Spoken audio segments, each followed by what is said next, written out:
Hello दोस्तों, good evening. स्वागत है आपका एक बार फिर आपके अपने चैनल हेलो टीचर में। और जैसे कि आप बहुत सारे लोगों ने कमेंट किया था कि 772 जो पोस्ट है डीवीटी की, उसके जो 8 पोस्ट है उस 8 पोस्ट के ऊपर जो उसका प्रोफाइल रहेगा, पोस्ट का प्रोफाइल और उसका कार्य क्या रहेगा, उसके ऊपर आपने वीडियो मांगा था, तो वो वीडियो हम लेके आए हैं। जैसा कि आप स्क्रीन पे देख पा रहे होंगे, DVT 772 post job profile post and description इस वीडियो में हम जानने वाले हैं। तो सर्वप्रथम हम जानेंगे कि कौन से पोस्ट है और कौन से पोस्ट का कौन सा कार्य होता है, इसके बारे में यहाँ पे चर्चा करने वाले हैं। ठीक है, तो चलो स्टार्ट करते हैं वीडियो को। और अभी तक आपने हमारे चैनल हेलो टीचर को अगर सब्सक्राइब नहीं किया तो प्लीज़ सब्सक्राइब कर लीजिए, बेल आइकन को क्लिक कर लीजिए और अपने दोस्तों के साथ शेयर कर लीजिए। तो चलो स्टार्ट करते हैं। सबसे पहले हम अगर डीवीटी के एडवर्टाइजमेंट देखते हैं जिसके लिए एग्ज़ाम हुई थी, अभी उसका जो डॉक्यूमेंट्स वेरिफिकेशन बाकी है जो कि अगस्त महीने के एंड में चालू हो जाएगा, तो उसके बारे में हम अभी चर्चा करेंगे कि उसमें जो पहला पोस्ट दिया गया था कि जूनियर, उसमें पहला जो पोस्ट दिया था डायरेक्टर का, उसमें 316 पोस्ट उनकी थी। फिर है junior surveyor and junior trainee adviser, तो इसमें 2 पोस्ट थी। सुपरिटेंडेंट में 13 पोस्ट थी। मिड राइट मेंटेनेंस मैकेनिक में 46 पोस्ट थी। हॉस्टल सुपरिटेंडेंट में 30 पोस्ट थी। फिर है भंडारपाल स्टोर कीपर में 6 पोस्ट थी। असिस्टेंट स्टोर कीपर में 89 पोस्ट थी और सीनियर क्लर्क में 270 पोस्ट यहाँ पे थी। तो ऐसे टोटल जो पोस्ट थी 772 पोस्ट थी। तो उसके फेवर में अभी हम वीडियो देखने जा रहे हैं कि इस पोस्ट का कार्य क्या क्या होता है। तो चलो स्टार्ट करते हैं। तो इसमें जो हम पीछे से स्टार्ट करेंगे कि इसमें जो सीनियर क्लर्क का जॉब प्रोफाइल रहेगा, जैसे कि आप स्क्रीन पे देख पा रहे हैं, सीनियर क्लर्क का जो जॉब प्रोफाइल रहेगा वो क्या रहेगा, सीनियर क्लर्क को कौन सा कार्य करना होता है, उसके बारे में हम यहाँ पे चर्चा करेंगे। तो सीनियर क्लर्क को जो कि वरिष्ठ लिपिक बोला जाता है, तो वरिष्ठ लिपिक को क्या कार्य रहता है, तो वरिष्ठ लिपिक को जो कार्य रहता है वो रहता है 60 अंक की नौकरी मुख्य रूप से कार्यालय में होती है। यह डीवीटी में पूर्ण डेस्क नौकरी ढूंढ रहे लोगों के लिए सबसे अच्छी नौकरियाँ होती है। ठीक है, मतलब जो डेस्क नौकरी होती है वो सीनियर क्लर्क की नौकरी होती है। और इसमें क्या होता है कि आपकी जॉब प्रोफाइल में कनिष्ठ लिपिक को काम सौंपना और दिन के आधार पर इसकी देखरेख करना भी शामिल है। तो कनिष्ठ लिपिक को आप जो सीनियर क्लर्क रहता है वो अपना कार्य जो भी है वो सौंपता है और उसके ऊपर देखरेख करने का कार्य क्या करता है वो सीनियर क्लर्क करता है। ठीक है, इसके अलावा जो ऑफिशियल वर्क है वो सीनियर क्लर्क को करना पड़ता है और जो उसके सहायक रहेंगे, जो कनिष्ठ लिपिक रहेंगे, उसके हाथों से कार्य करवाना सीनियर क्लर्क का काम रहता है। ठीक है, इसके बाद जो हम देखेंगे तो दूसरा जो रहेगा असिस्टेंट स्टोर कीपर। तो असिस्टेंट स्टोर कीपर का कार्य क्या रहेगा, तो जैसे कि आप देख पा रहे होंगे असिस्टेंट स्टोर कीपर का कार्य स्टोर में सामग्रियों की मौजूदगी निश्चित करना, कमी की स्थिति में मांग जारी करना, मतलब स्टोर में क्या सामग्री है और क्या नहीं है वो सूचित करना, अगर कम होता है तो उसकी मांग को निश्चित करना, स्टोर की देखभाल आदि के संबंध में सभी प्रकार के कार्य वरिष्ठ अधिकारियों द्वारा निर्देशित गाइडलाइंस के अनुसार करें।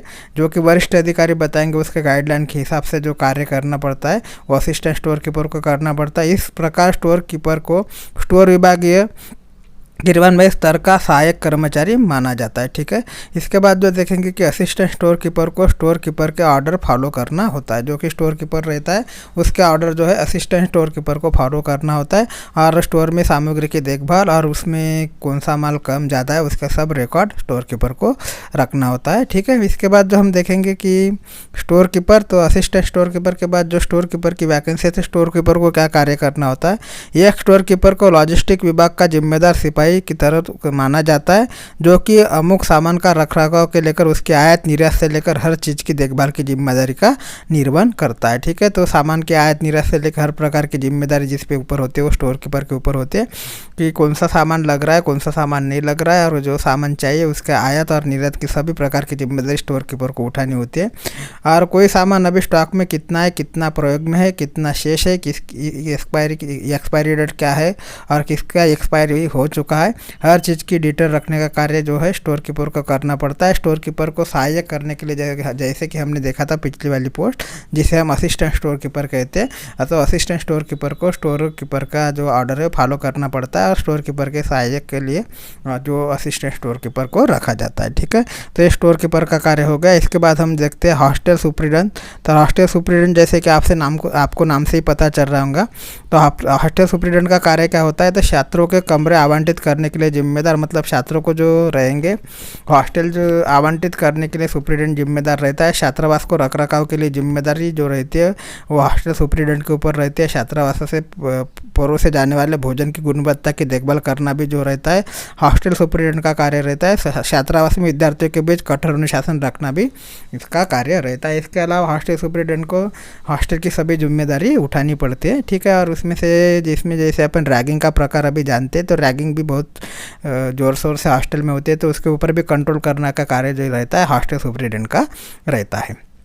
तो निवासी छात्रों के कल्याण, उनके अनुशासन और भोजन व्यवस्था के साथ साथ विशेष छात्रावास के प्रशासन और सुरक्षा के संबंधित सभी मामलों में प्रमुख प्राधिकारी जो रहता है वो हॉस्टल सुप्रीडेंट रहता है, ठीक है। तो जो एक तरफ से जो भी हॉस्टल में गतिविधियाँ होंगी उसके जो भी जिम्मेदार रहेगा वो हॉस्टल सुप्रीडेंट रहेगा, और उसकी जो देखभाल करने हॉस्टल में रहने वाले छात्रों की और हॉस्टल की सभी प्रकार की जिम्मेदारी जो रहती है हॉस्टल सुप्रीडेंट के ऊपर रहती है। इसके बाद जो हम देखेंगे कि मिडराइट मेंटेनेंस मैकेनिक, तो ये सबको पता होगा कि मिडराइट का काम क्या रहता है।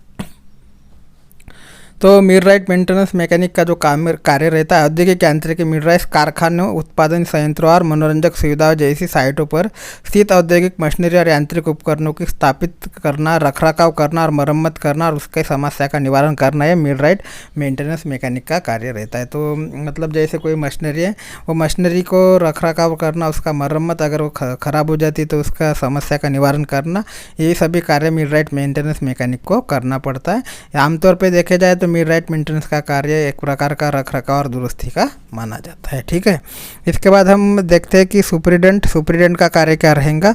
तो तकनीकी अधीक्षक वरिष्ठ तकनीकी अधीक्षक को सौंपे गए सुरक्षित, आर्थिक और कुशल संचालन की समग्र जिम्मेदारी जो है वह सुप्रीडेंट के ऊपर रहती है। वह सुनिश्चित करता है कि प्रबंधन और संचालन संगठनात्मक नीतियों, संचालन प्रक्रिया और प्रबंधन प्रणालियों के अनुसार कार्य हो रहा है कि नहीं, उसको सुनिश्चित कार्य का काम जो करने का कार्य जो रहता है वो सुप्रीडेंट के ऊपर रहता है, ठीक है।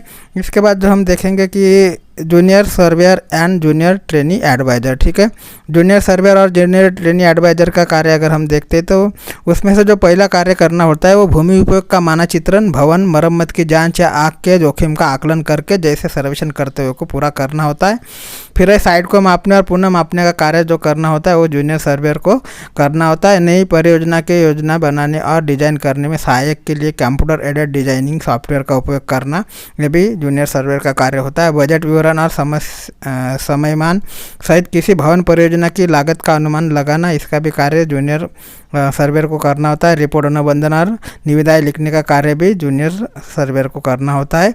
फिर निर्माण स्थल संचालन का आयोजन और पर्यवेक्षण करना, परियोजना कार्यभार का निर्धारण और निगरानी करना, संपत्ति, भूमि और मशीनरी का मूल्यांकन करना, ये सभी कार्य जो है जूनियर सर्वेयर को करना होता है। और जूनियर सर्वेयर को इसके बाद जो है जूनियर ट्रेनी एडवाइज़र की भी भूमिका पार पाड़नी पड़ती है, जिसमें कि जूनियर ट्रेनी रहेंगे उसको आपको एडवाइस देने की भी भूमिका पार पाड़नी होती है। इसके बाद जो है कि junior surveyor and junior trainee adviser एक तकनीकी सर्वेक्षक चार्टर्ड सर्वेक्षकों का और अन्य पेशेवर सहायकों का प्रदान करता है, ठीक है। एक तकनीकी सर्वेक्षक चार्टर्ड सर्वेक्षकों और अन्य पेशेवरों को सहायता प्रदान करता है, मतलब उनकी मदद करता है।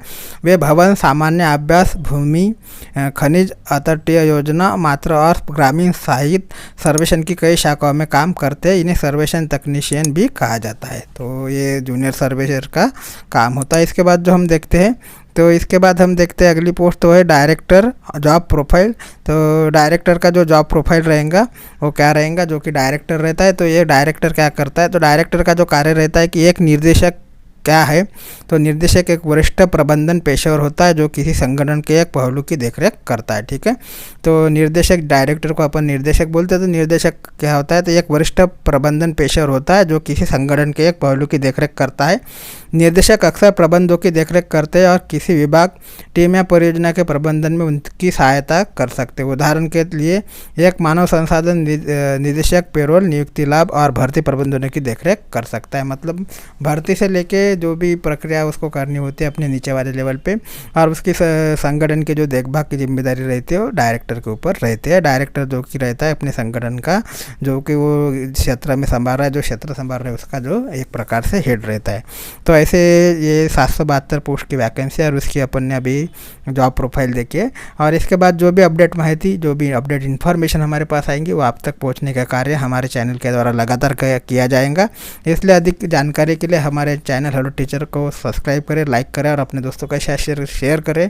और जो भी अभी कोर्ट केस के बारे में जानकारी आएंगी और इसका जो भी DVET 772 पोस्ट का जो भी प्रोसेस चालू होगा, जो प्रोसेस अगस्त महीने के अंत में चालू होने वाला है, इसके ऊपर हमने एक वीडियो ऑलरेडी बना के रखा है और उसकी लिंक भी आपको डिस्क्रिप्शन बॉक्स में मिल जाएंगी। इसके अलावा जो भी अपडेट इन्फॉर्मेशन हमारे पास आएंगी वो आप तक पहुँचने का कार्य हम करते रहेंगे। थैंक यू, धन्यवाद।